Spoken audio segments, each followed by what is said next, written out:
Yesus Kristus disebut Raja Damai.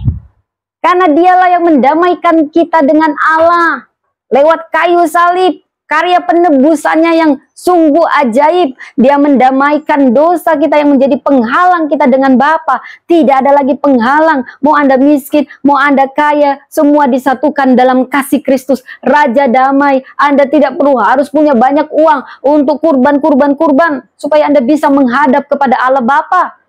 Karena ada Yesus yang sudah jadi perantara kita. Dia mendamaikan kita. Dia anak yang dikurbankan untuk dosa-dosa kita. Dan dia tidak hanya mendamaikan kita dengan Bapa, dia mendamaikan kita dengan alam semesta ini. Kita perlu berdamai dengan alam semesta ini. Yesus Kristus sudah mendamaikan kita dengan alam semesta ini. Karena apapun keajaiban yang dia lakukan itu semua terkait dengan alam. Dan dia juga yang terakhir. Selain mendamaikan kita dengan sesama kita, terutama dia mendamaikan kita dengan diri kita sendiri. Mungkin kita bisa berdamai dengan alam, berdamai dengan Tuhan, berdamai dengan sesama kita, tetapi kita tidak sadar kita belum berdamai dengan diri kita sendiri. Mungkin ada penghalang, yaitu dosa kita, kekecewaan kita terhadap diri kita yang sehingga kita terus menyalahkan diri kita. Tetapi ketika malam ini saudara, bila ada Anda yang belum berdamai dengan diri Anda, Raja Damai itu sudah katakan, letakkan padaku, aku berikan kau damai sejahtera, dan damai sejahteraku akan memenuhimu.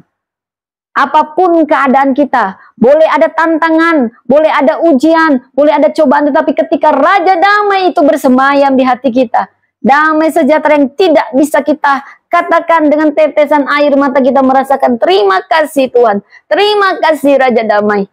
Ketika kau sudah bisa mengampuni dirimu, saat Tuhan itu hadir di dalam hatimu, saudara. Raja Damai, Yesus Raja Damai. Kita juga perlu didamaikan dengan diri kita untuk tiap kesalahan yang kita buat, sehingga kita terus menyalahkan diri kita. Padahal Tuhan sudah katakan, aku sudah mengampunimu masa lalumu. Setiap kita punya masa lalu. Tapi serahkanlah masa lalu itu kepada Tuhan. Tuhan bisa ubah itu ketika kita menyesalinya jika kita membuat kesalahan. Karena dia Raja Damai. Apapun tantangan, apapun cobaan, apapun keadaan dalam hidup ini, damai sejahtera Tuhan menaungi kita.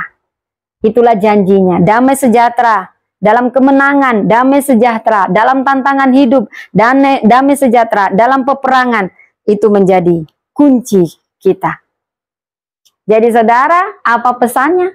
Kita punya identitas di dalam Tuhan. Karena Yesus adalah terang dunia, terang besar. Maka kita saat mengundang dia masuk ke dalam hati kita, maka otomatis kita harus memancarkan terangnya. Artinya kita harus berdampak, kita harus berbeda kontras dengan dunia ini, bukan sama dengan dunia ini. Dan tentu saja saudara, milikilah komitmen dan siaplah bayar harga menjadi pengikut terang yang besar. Di mana Anda menerangi, dimanapun Anda berada, menuju kepada terang Tuhan. Itu pesan Natal.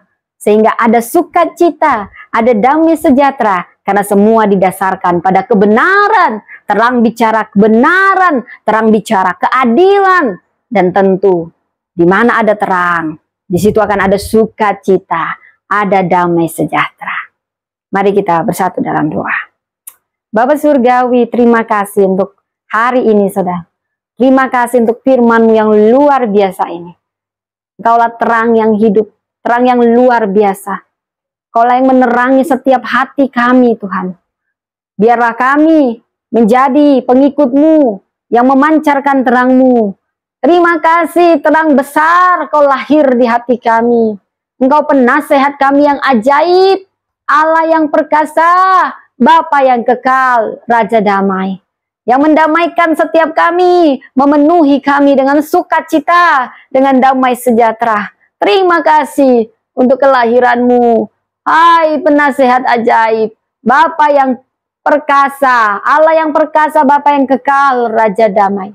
Lahirlah di hati kami, dan biarlah kami anak-anak-Mu memancarkan terang-Mu yang besar. Dalam nama Yesus. Amin, amin. Baik saudara, seperti yang saya janjikan, saya membawa ada 10 hadiah yang bernilaikan 100 juta saudara ya. Karena satu hadiah 10 juta. Karena ini pertama kali ya, jadi saya pesannya ketika saya doakan, maka harganya pun menjadi harga yang sangat tinggi saudara.